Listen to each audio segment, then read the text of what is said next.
آپ سمجھتے ہیں کہ نظریوں کو چھوڑ دینا پاکستان کے لیے جو ہے وہ پاکستان اپنے خوابوں کی تکمیل میں سب سے بڑی رکاوٹ یہ رہی ہے؟ جنرل صاحب، سر یہ سوال میں آپ کے سامنے رکھتا ہوں، آپ کی اس پر رائے کیا ہے؟ جی تھینک یو ویری مچ۔ دیکھیے اسد اللہ، بات یہ ہے کہ جو اوریہ مقبول جان صاحب جو بات کر رہے ہیں وہ بڑی درست بات ہے اس لحاظ سے کہ پاکستان ایک واحد نظریاتی ملک ہے، ایک نظریے کی بنیاد پر وجود میں آیا۔ اس میں بنگالی، پنجابی، پشتو، پٹھان، سندھی کی تقسیم نہیں تھی، اور بائنڈنگ گلو جو تھی، جو قائد اعظم محمد علی جناح کے پیچھے جنہوں نے لبیک کہا تھا اور انہوں نے جس چیز کا مطالبہ کیا تھا، اور اس وقت جو نعرہ بلند ہوا تھا کہ پاکستان کا مطلب کیا، لا الہ الا اللہ و محمد الرسول اللہ،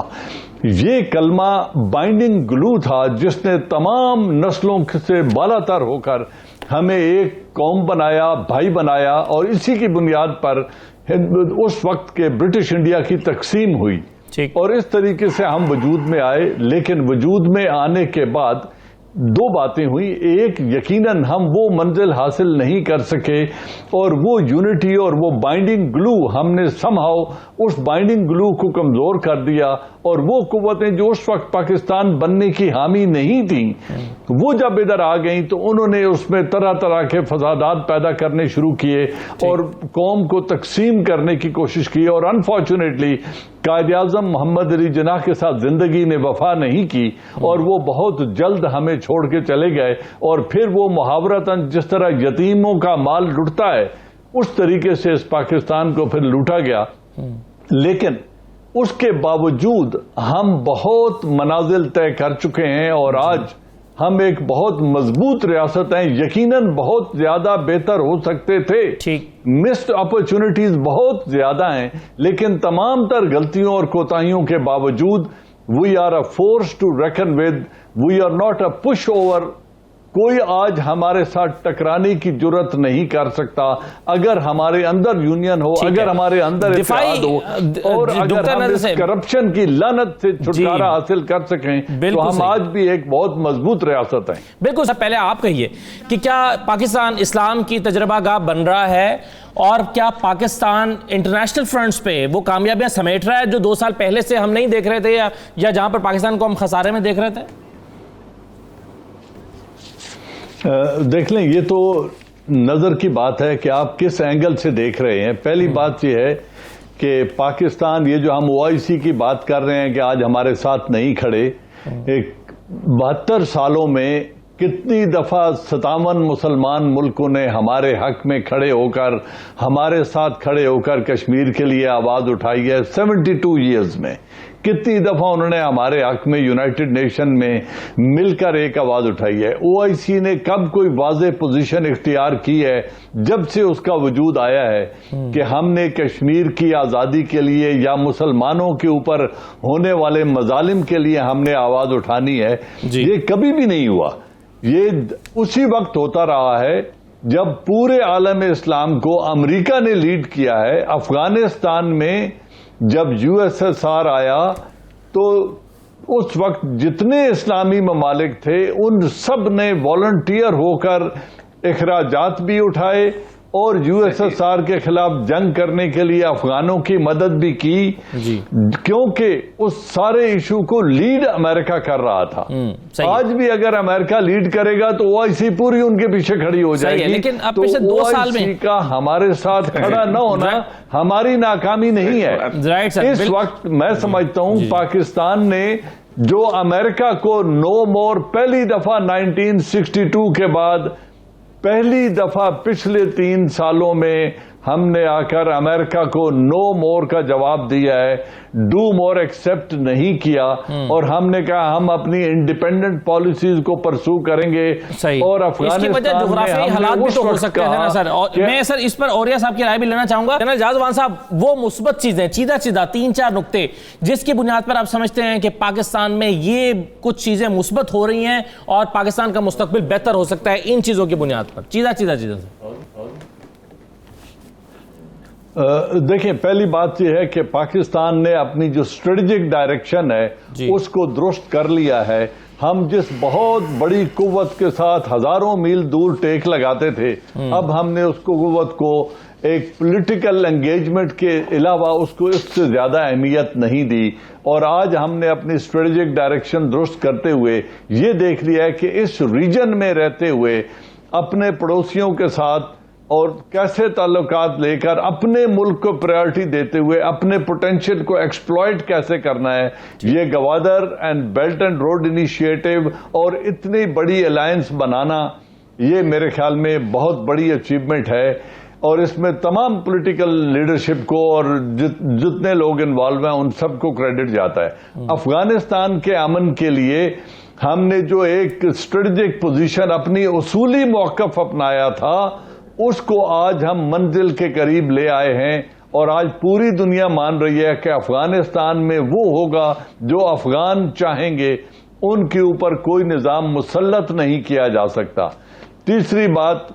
جو اپنی خود انحصاری کے لیے قرضوں کو چھوڑ کر خود انحصاری کے لیے جو کوششیں جاری ہیں، یہ بالآخر برابر ثابت ہوں گی۔ کرپشن کو آج پوری قوم گالی سمجھتی ہے، اگرچہ ان کو سزائیں کرپٹ مافیا کو ابھی تک نہیں ہوئی، ان کی گرفت ابھی تک ڈھیلی نہیں ہوئی، لیکن اسٹریٹجک ڈائریکشن درست کرنے کے لیے جس طریقے سے ہم آہنگی سے ہم چل رہے ہیں، یہ تیسری کامیابی ہے، اور 12 سال سے مسلسل ان انٹرپٹڈ ڈیموکریٹک نظام ملک میں چل رہا ہے، اور ادارے حکومت کا حکم مان رہے ہیں۔ اگر ان کو آپ اسمال اچیومنٹ سمجھیں تو میرے خیال میں ہم غلط اندازہ لگا رہے ہیں، یہ بہت بڑی اچیومنٹس ہیں، اور پاکستان کو اپنی منزل کی طرف لے جانے کے لیے۔ اور آخری point, water reservoir, Ayub Khan کے بعد کسی نے بڑے واٹر ریزروائر بنانے کا سوچا تک نہیں تھا، آج 3 بڑے ڈیموں پہ کام شروع ہو چکا ہے۔ اگر ہم اس سمت میں گئے تو انشاءاللہ پاکستان ترقی کی منزل طے کرے گا اور خود انحصاری کی طرف جائے گا۔ سلیم صافی صاحب، بریک پر جانے سے پہلے کہہ رہے تھے کہ جن کامیابیوں کا ذکر کر رہے ہیں آپ سب لوگ موجودہ حکومت کی،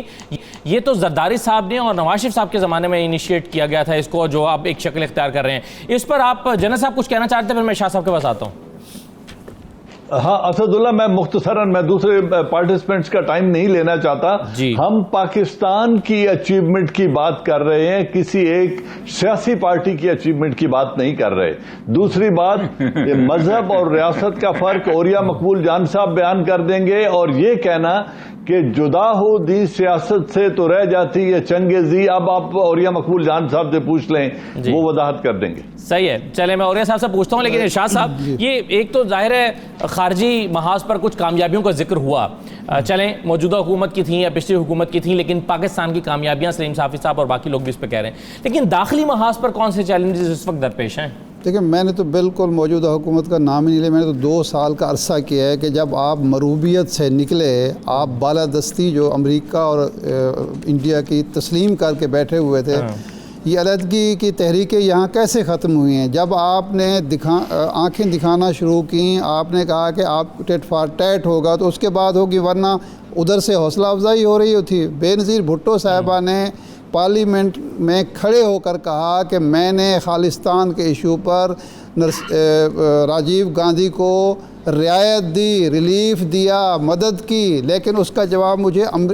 کراچی میں دہشت گردی کی صورت میں ملا۔ یہ ریکارڈ کی بات ہے، کوئی ویسی بات نہیں ہے۔ ہم جب تک مروبیت کا شکار رہے، ہم پر امریکہ کا بھی دباؤ بڑھتا چلا گیا، ڈوبور ہوتا رہا۔ جب ہم اس مروبیت سے نکلے ہیں، اور مجھے تو یہ 2 سال میں نظر آ رہا ہے، جب انڈیا کے ہم مرے جا رہے تھے تجارت کے لیے، مرے جا رہے تھے تعلقات بہتر کرنے کے لیے، وہ یہاں دہشت گردی کرا رہا تھا، اور ہم وہاں جو ہیں تعلقات بہتر کرنے کے لیے ان کی خوشامد کر رہے تھے۔ ہم کہہ رہے تھے ایک چھوٹی سی واگا کی لکیر آ گئی ہے ادھر، ورنہ ہم بھی وہی کچھ کھاتے ہیں جو آپ کھاتے ہیں، ہم بھی وہی کچھ پہنتے ہیں جو آپ پہنتے ہیں۔ تو وہ احساس مروبیت تھا جس کی وجہ سے ہم پر چاروں طرف سے دباؤ تھا، اور اندر سے ہم نظریے کو کمزور کر رہے تھے۔ اب جب یہ بات ہو رہی ہے ریاست مدینہ کی، جب بات ہوتی ہے تو ریاست مدینہ بھی ایک دن میں وجود میں نہیں آئی تھی۔ دیکھنا یہ چاہیے کہ جو شخص یا جو حکومت یا جو لوگ یہ بات کر رہے ہیں، اس کے لیے مثلا یہ یکساں نصاب تعلیم کا ایک ہوا ہے اس حکومت نے کیا. میں تو اس کو کارنامہ انجام دوں گا. یہ 70 سال پہلے 70 سال کے دوران کسی نے کیوں نہیں سوچا بھائی آپ کا نصاب تعلیم ایک نہیں ہوگا, ایک قوم آپ نہیں بنا سکتے. کہیں آپ راجہ داہر کو ہیرو بنا کے بیٹھے ہیں, کہاں غفار خان آپ کے ہیرو ہیں, کہیں عبدالصمد اچکزئی جو پاکستان کے دشمن تھے وہ آپ کے ہیرو ہیں, تو وہاں ایک قوم بنے گی. تو میں اس لیے کہتا ہوں کہ 2 سال کے عرصے میں آپ ایک نظریے کی طرف واپس آئے, آپ نے دشمن کو دشمن جانا, دوست کو دوست سمجھا, وہ گرے ایریاز کم ہو رہے ہیں اور بلیک اینڈ وائٹ میں لیکن آپ کہہ رہے ہیں اور یہ بہت بڑی اچیومنٹ ہے ایک ریاست کی. بالکل صحیح ہے. اور